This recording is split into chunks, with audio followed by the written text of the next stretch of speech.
Raptor fans, Leaf fans, they've all spoken out loud and clear. They want us together in one place.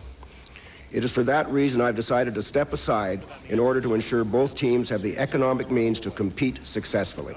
Something SLAIGHT, the Raptors' reluctant but now former owner, was finding increasingly more difficult to do. It was getting tough. We weren't as concerned, frankly, about the other events that would go into the building. We had the banks all sign off on that.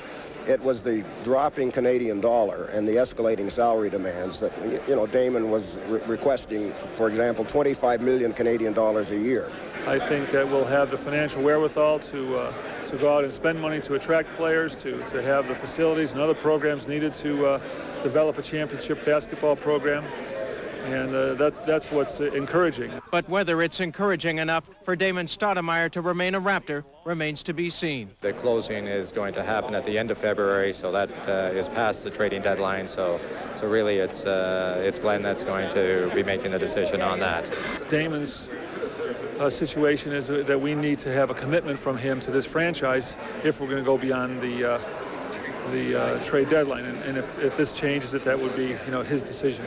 I can't comment on the ownership thing until I find out more about the particulars. I don't know. As for what front office staff will stay or go, that too has yet to be determined.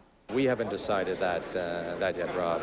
It's been a whirlwind, really, the last 10 days here to try to get this deal put together there. What have you been told about your future as president? Nothing yet. We'll sit down and we'll chat, and hopefully I'll get a chance to stay. You don't ever get into guarantees at a time like that, on either side. Except perhaps one, that any proposed changes to the basketball setup at the Air Canada Centre will be minor ones. The seats are set, so I don't think you're going to see changes there. You have to blow it up to do those changes.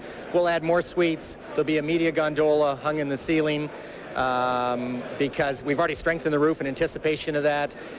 So there'll be some changes, but we always built it to make it a great hockey building and a great basketball building. Something Skydome, where the Raptors play right now, is not. Of course, now that Maple Leaf Gardens owns the Raptors, it only makes sense they play out of Maple Leaf Gardens. The only problem is they're contractually committed to Skydome until the Air Canada Centre opens next February.